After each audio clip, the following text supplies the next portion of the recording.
Imagine um mundo completamente submerso, onde a única esperança da humanidade e dos animais repousa sobre uma enorme arca flutuando sobre as águas. Durante meses, Noé e sua família permaneceram ali, aguardando o momento em que Deus renovaria a terra. O dilúvio havia sido um marco de julgamento, mas também uma oportunidade para um novo começo. Em Gênesis 8, vemos a história da restauração da criação, o recomeço da humanidade e a aliança divina que garante que nunca mais um dilúvio destruirá toda a vida.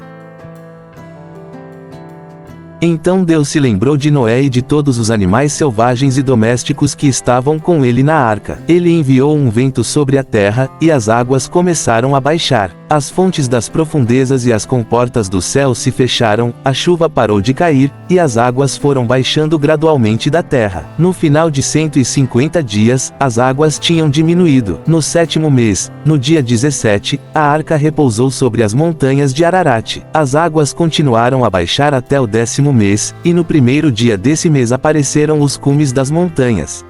Depois de 40 dias, Noé abriu a janela que havia feito na arca e soltou um corvo, que ficou voando para cá e para lá, até que a terra estivesse completamente seca. Em seguida, Noé soltou uma pomba para ver se as águas tinham diminuído sobre a superfície da terra. Mas a pomba não encontrou lugar para pousar, porque a água ainda cobria toda a terra, por isso, voltou para a arca. Noé estendeu a mão, apanhou a pomba e a trouxe de volta para dentro da arca. Noé esperou mais 7 dias e soltou novamente a pomba. Ao entardecer, ela voltou para ele trazendo em seu bico uma folha nova de oliveira. Assim Noé entendeu que as águas tinham diminuído sobre a terra. Ele esperou ainda mais 7 dias e soltou a pomba novamente, mas desta vez ela não voltou. No primeiro dia do primeiro mês do ano seguinte, as águas tinham secado sobre a terra. Então Noé removeu a cobertura da arca e viu que a superfície do solo estava seca. No dia 27 do 2º mês, a terra estava completamente seca. Então Deus disse a Noé: saia da arca, você, sua mulher, seus filhos e as mulheres deles. Traga para fora todos os animais que estão com você, aves, animais grandes e pequenos que se movem rente ao chão, para que se espalhem pela terra, sejam férteis e se multipliquem. Então Noé saiu com sua família e todos os animais deixaram a arca, cada um conforme a sua espécie. Noé construiu um altar para o Senhor e, tomando alguns animais e aves puras, ofereceu um holocausto sobre o altar. O Senhor sentiu o aroma agradável e disse a si mesmo: nunca mais amaldiçoarei a terra por causa do homem, ainda que os seus pensamentos sejam inclinados para o mal desde a infância. Nunca mais destruirei todos os seres vivos, como fiz desta vez. Enquanto durar a terra, haverá plantio e colheita, frio e calor, verão e inverno, dia e noite. Gênesis 8 nos ensina que, mesmo após tempos difíceis, Deus sempre prepara um novo começo. A história do dilúvio não é apenas sobre julgamento, mas também sobre restauração, misericórdia e fidelidade divina. Assim como Noé confiou na promessa de Deus, devemos ter a certeza de que, independentemente das tempestades da vida, Ele tem um plano de restauração e renovação para cada um de nós.